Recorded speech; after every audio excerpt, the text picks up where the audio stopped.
I'm not going to do the quote. I'm going to let the man himself do it. Tim Curry, open this video. I'm escaping to the one place that hasn't been corrupted by capitalism. Space! I'm sure that hasn't aged poorly at all. Ah, fuck. But I wondered, as I was writing this script and thinking about this script, is Jeff Bezos not quite going up as high as Laika really the reason why that quote sits so poorly with us now? Because when I think about it, space seems like it's always been corrupted by capitalism. Even in our imaginations, in our pop culture, and in the way different parts of the political spectrum think about it, conceive of it, it all reeks of corruption by capitalism. That's all before we get to the issue of us now having space billionaires, which, you know, I'm not terribly excited about, despite what all their simps on social media claim about them. So yeah, a lot of corruption to explore, and I wanted to spend the video thinking through what space means to us, or well, to me. And maybe you'll agree with some of what I have to say about space and how it relates to us now. So the plan is, we're going to talk a little bit about the history of politics in space, including its use for propaganda efforts during the Cold War, how space was always corrupted by capitalism, and my apologies to Premier Cherdenko for that, and to answer the question that was on my mind as I was writing this: is space worth it? I'm going to be going after a lot of different people in this script, from a lot of different political positions, including some leftists. So yeah, I'm looking forward to that. Though, as usual, the primary people I'm reserving my ire for are Jeff Bezos and Elon Musk. So if you're one of those weird people who have to defend them from every criticism, you can yell at me now about how Daddy Elon is going to save us all on an ark that takes us to Mars, which will become a paradise or whatever. All done? Good. Let's get started. Politics in space. The obvious place to begin, if we're talking about politics in space, is the space race during the Cold War. It may surprise people now, but the Soviet Union's leadership wasn't especially interested in space. Sure, Sergei Korolev would send proposals to the Communist Party to use some of the rockets the Soviet Union already had to launch a satellite into space, but there wasn't really much interest in it when he offered those proposals to them. Space seemed like a waste of time to the Soviet Union's leadership, and to be honest, it's not exactly hard to see why. Space is hostile to humans. I mean, it's theoretically easy to get to, but do you really want to put that effort into it? On the US side, there also wasn't a particular interest in adapting the rocket technology they had at their disposal for space exploration, but something interesting happened. A lot of speculative articles started appearing in the Soviet press, and those made their way to the CIA. Suddenly for the US, it became an element of the Cold War to start exploring space. The US announced in 1955 that they'd be launching a scientific satellite into space. So what does Korolev do? He translates the articles of the US announcement, which was caused by the speculative news in the Soviet press, which was put there by Korolev's group, and played on the competitive spirit of the Cold War to get approval for his satellite project. It wouldn't be too much of a step to say that by planting these stories, Korolev's team exploited the Cold War dynamics that would lead to the US reacting to them so that they could get approval for space exploration. Of course, improving payload delivery into space has different uses in the context of the Cold War. So yeah, while the official reasoning from both the Soviets and the US was that they were engaging in scientific missions, and this was significantly true, both superpowers may have had ulterior motives for suddenly being interested in rocketry. Despite the Cold War being both the backdrop and the impetus for the US and the Soviet Union's decisions to invest in space exploration, the data and images that were obtained by the various landers, flybys, and of course the actual cosmonauts and astronauts who put themselves at risk are, for the STEM-brained among you, and this very much includes me in this case, simply iconic. I remember when I was a kid, I had a book about space, and to be honest, I was never much of a reader.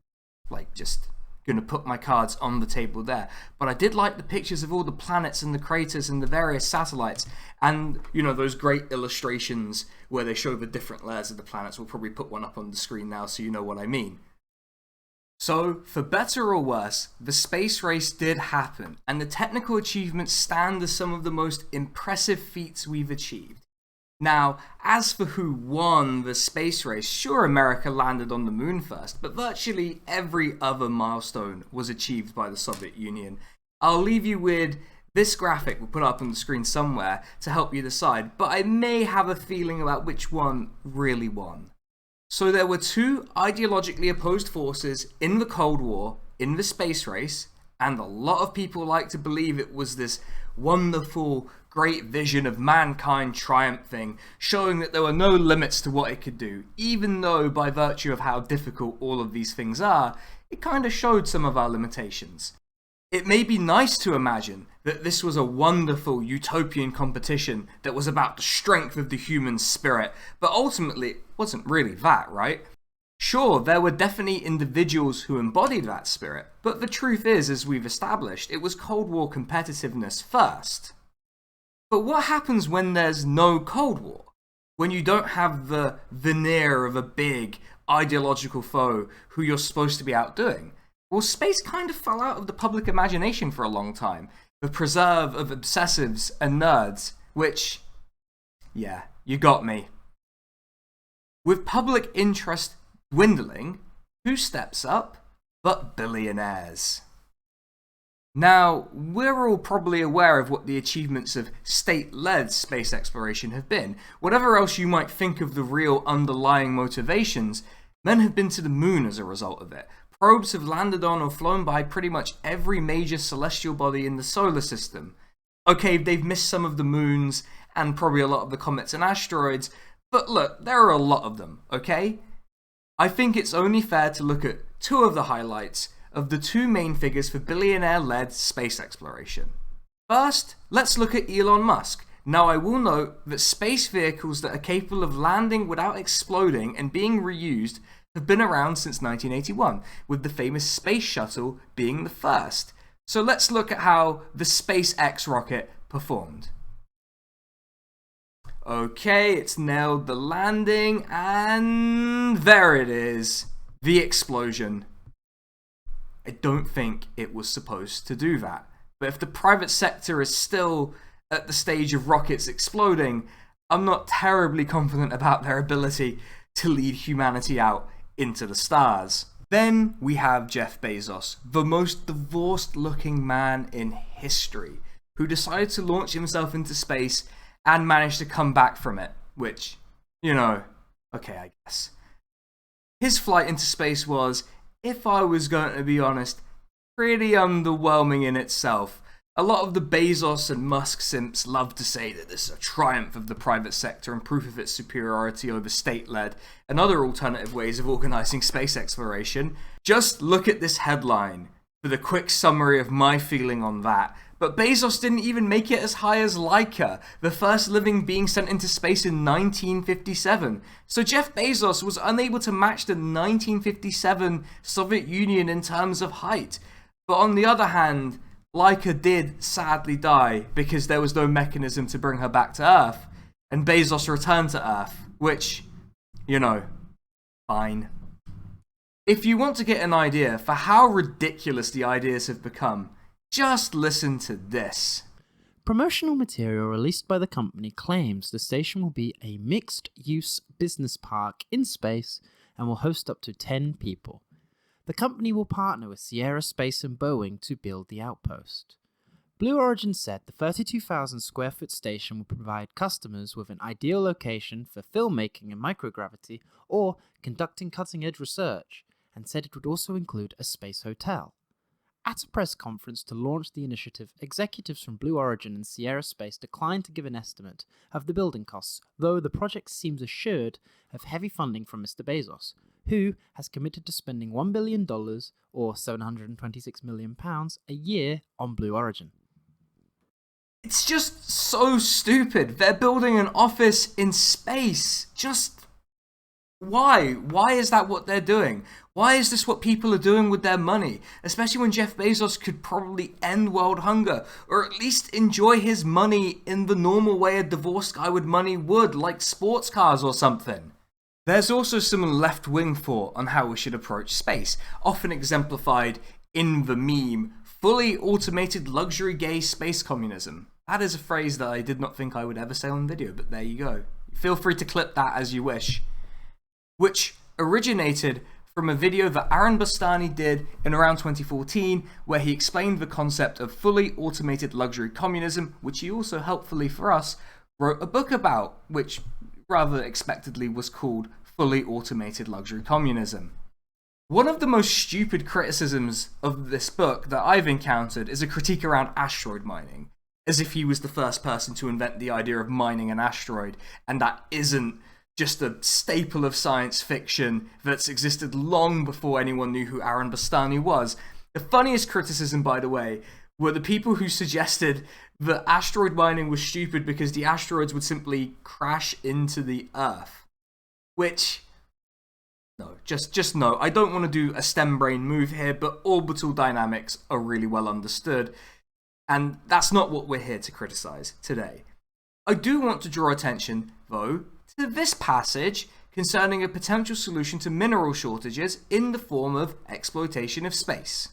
The asteroid belt likely contains some 825 quintillion tons of iron, with 140 pounds of nickel for every ton of iron.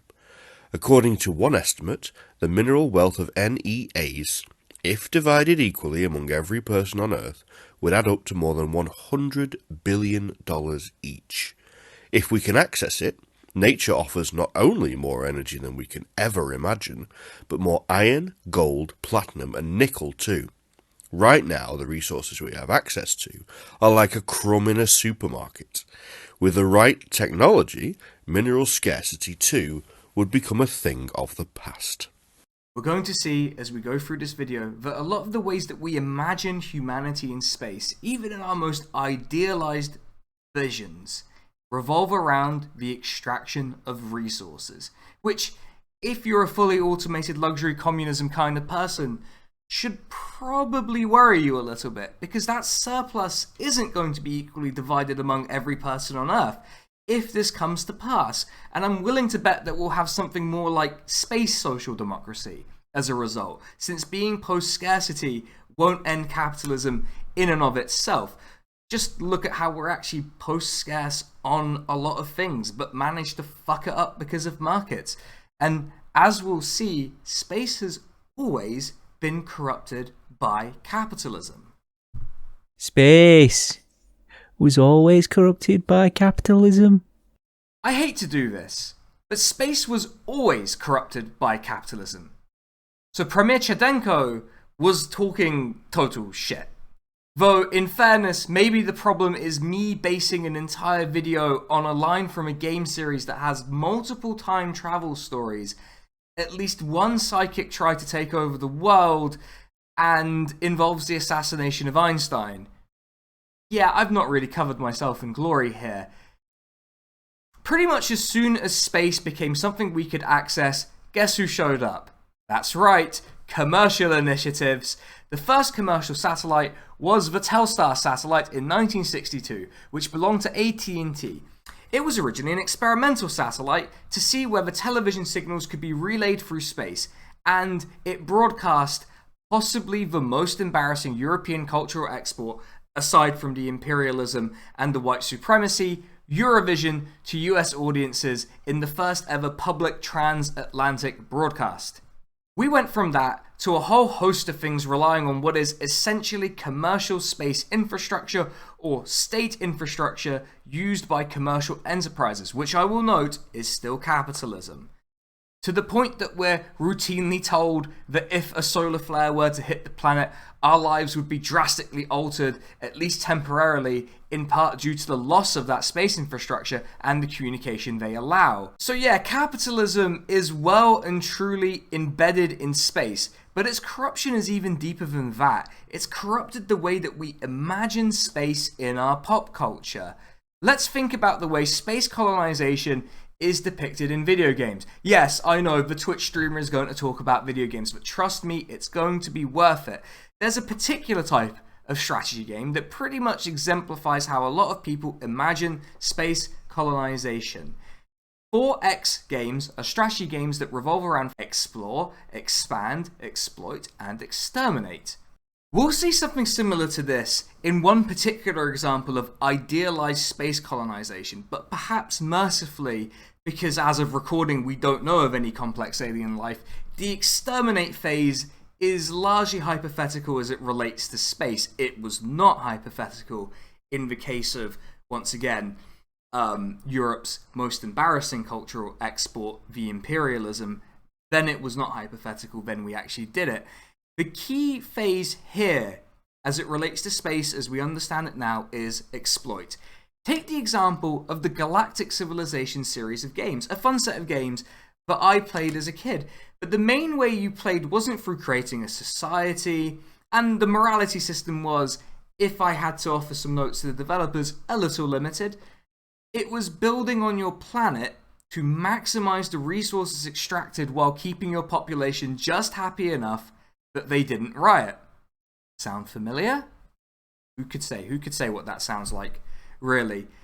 This is a bit different from, say, the Mass Effect series of games, where colonization in space is largely depicted as this clean process. Sure, the Systems Alliance, the stand-in for humanity generally at the galactic level, butts heads with a few of their fellow spacefaring species, but largely before the events of the game, at least as far as colonization goes, it looks as if there aren't really any downsides to it as depicted. Yes, you had the First Contact War, but then there wasn't really much going on until the game starts and you start being kidnapped by the collectors, which admittedly would definitely ruin your day, and the occasional Batarian attack. But largely, it's a clean process where very little goes wrong until the start of the game and this big external threat appears and starts interfering with people's lives. This also extends into TV, books, just about everything you can think of. Space is usually depicted as an already tamed frontier, where the systems that we see here on Earth today are in full effect. Hell, even the Utopian Federation in Star Trek has had to have dealings with species who still use currencies and markets. And I'm not sure what the gold-pressed latinum exchange rate is for self-improvement. And I will point out that I'm standing by what I said in my first ever podcasting as Praxis appearance. The Federation in Star Trek is a fascist utopia, and maybe that's a topic for another video, but you can go listen to that episode, I'll link it down below, and you can see what you think of my feelings around that. So sadly for Premier Cherdenko, he's not only escaping to somewhere that would have been corrupted by capitalism in a practical sense, but to a place where all of our imagination around it has been corrupted and contorted to replicate the systems that exist here and now. That is, capitalist ones. So the corruption is there, but let's be honest, space is always going to captivate us for a lot of different reasons. So we kind of have to ask and address the idea of whether it's worth it, or whether it's just a waste of all of our time and effort. Is space worth it though? I think with all of these ambitions that in some way involve space, it's worth asking ourselves whether space is really worth all of the hassle. I mean, is it even worth me doing a video about it?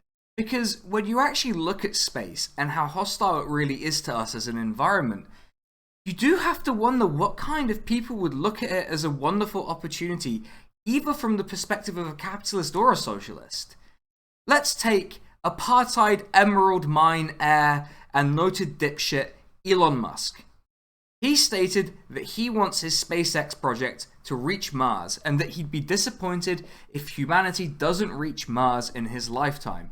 He even makes a fairly bold appeal to the future when he justifies one of the reasons behind becoming a spacefaring civilization.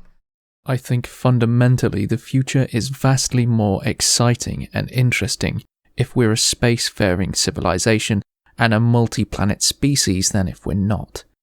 You want to be inspired by things. You want to wake up in the morning and think the future is going to be great. And that's what being a spacefaring civilization is all about. And that sounds great, right? And inspiring. For a lot of people in my generation, the future is often presented as this frightful place where we'll all be fighting in resource wars on a planet with a ruined environment. Dystopias are very much the order of the day for your millennials, and to be honest, who wouldn't want to escape the seemingly inevitable disaster coming for us and live out their days in a techno-utopia on Mars? Though, I want you to imagine living on Mars for a second. The alien red sky, the bleak landscape, the fact that you'd almost certainly die if you go to make a colony there. Mars is a toxic, radioactive wasteland whose atmosphere will kill you in minutes and where your muscles will begin to atrophy without constant exercise. Basically, Mars fucking sucks. Let's suppose you want to grow your own food up there. Good luck. The soil is filled with perchlorates, and, well, good luck to you if any of that gets inside your pressurized habitat, because perchlorates are really bad for you. To give you an idea of where you might encounter some perchlorates, think detergent, rocket fuel, and some disinfectants and herbicides. Yeah, not a big fan of being exposed to those. The typical level in Martian soil is the level considered toxic to humans. If you enjoy not being exposed to radiation, tough luck. Mars has very little natural protection from the sun's radiation, so you'll be living in habitats that are either heavily shielded, which is unlikely given the cost of manufacturing on Mars or transporting them from Earth, or covered in dirt so that they look like burial mounds, which in fairness may save us the trouble of giving you a decent burial when Mars inevitably kills you. Do you like having easy access to water and oxygen? Well, you'll have to work really hard to get either, and no, a UFO afterlife style pipe bringing water from the North Pole of Mars won't be there for you. But Sinan, I hear you say, couldn't we terraform Mars? No. Just no. There are so many problems with Mars that you really couldn't and shouldn't consider it. So it's enclosed pressurized habitats for you on the bleak Martian surface. But now I want you to imagine being in that environment with Elon Musk. The thing that's often overlooked in various media about space, whether it's video games, movies, or books, is just how hostile it is to us. Yes, there are definitely iconic moments demonstrating the peril of space, but in general, space is presented in a lot of science fiction as an environment that's already been tamed and is manageable. Because let's be honest, the appeal of watching people slowly go insane in confined spaces on their way to be the first colonists on Mars would be... Actually, I guess that's just reality TV. But the point is that space is often presented in this utopian way to us. One YouTube channel actually sprang to mind when I was writing this and planning this out. I've mentioned their videos before because despite what I'm going to say, I actually like a lot of their output. They're well made, they have a nicer voiceover guy than me, and the videos are actually researched pretty well. So I'm not going to get any pleasure from this, beyond the pleasure I get from being critical generally. The channel is called Kurzgesagt. It's the softly narrated, nicely animated videos with birds in places where they shouldn't be. The video I have in mind, at least for its opening, is the video How We Could Build a Moon Base Today, which opens with a lovely monologue which includes this. The moon is a sandbox to develop new technologies and exploit unlimited resources. It would start a new space race and lay the foundation for us to spread out into the solar system and beyond. It would create a vast array of new technologies to benefit us on Earth, and we would all be part of it. Which sounds great, right? But think about some of what's being said there. It would create a vast array of new technologies to benefit us on Earth. Okay. So we're seeing a bit of the old capitalist return on investment logic at play, which, if I had to be honest, rather cracks the wonderful science for science's sake vibe that they're trying to portray. There's also the idea of sparking a new space race, which I would say, given the origins of it in Cold War competitiveness, is not an aspiration I'm fully on board with. But so far, it's not so offensive, right? We go on. Throughout history, colonisation happened in phases. In the first phase of the age of exploration of the New World, for example, European monarchs funded expeditions to chart and discover and to stake their claims. They planted a flag and set up a camp, but they didn't stay. In the second phase, small missions set up outposts and settlements were founded, which was still very dependent on their home country for supplies. Some failed, but others survived, and established a permanent presence. Only then, in the third phase, did a true colony form to which tradesmen and labourers could emigrate, creating new wealth and opportunities for themselves and their families, sending extreme wealth back to their countries of origin. When we colonise the moon, we'll go through the same 3 phases. And they do mention in passing that one benefit of moon colonisation is there are no indigenous people of the moon for us to genocide, which is probably a small comfort for the people who, to be honest, will probably not be living these wonderful utopian lives among the stars. That's because even in Kurzgesagt's idealized vision of moon colonization, it's still predicated on the idea that the colony should become self-sufficient and send wealth back to their original homeland.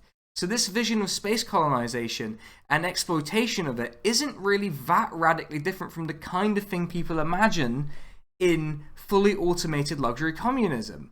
And it's very obviously capitalist, right? In the video, they justify the cost of making a moon base by stating that we'd make these large gains from it. And maybe you would, but it's not in and of itself something that will necessarily advance these utopian or even left goals. Just think about this. We've all heard about how poorly Amazon workers are treated. Now I want you to imagine that, but in space.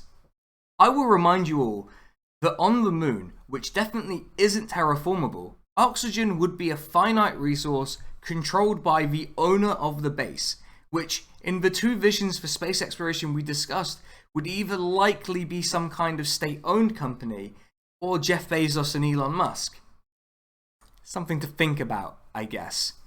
I keep thinking about exactly how much money is supposed to be spent on these projects, the resources that will be devoted to it, and how in the absence of an end to capitalism, it'll be the Elon Musks and Jeff Bezoses of the world pushing these projects with their extreme wealth.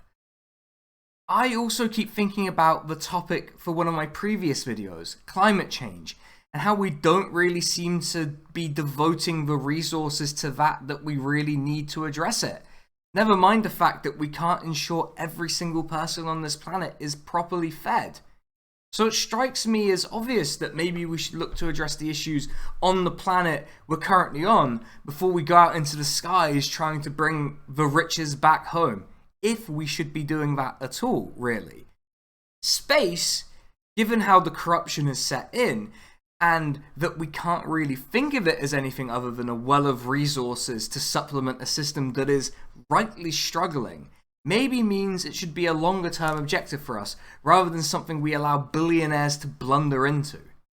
That being said, I don't think we should abandon it, not least because, you know, a lot of our communication infrastructure, and to be honest, a lot of very cool science happens in space. While we make sure we don't irreparably ruin the planet we got, let's keep it to the cool science stuff and leave the weird business parks and Martian colonies and over-idealized visions behind for a little bit. Concluding thoughts. Space is difficult, and it's definitely been corrupted by capitalism. I don't think that uncorrupting it is impossible.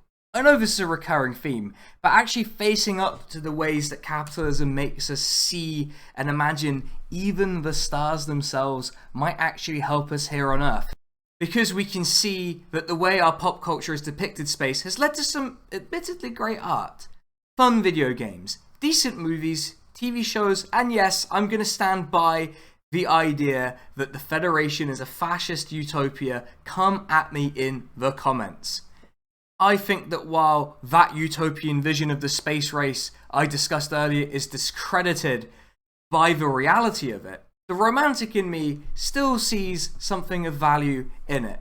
But we can't ignore the fact that if a society organised in a similar way to the one that we live in today were to become a spacefaring civilization, we'd likely be making lives much worse. And not only that, we'd be entrenching capitalism and making it stronger.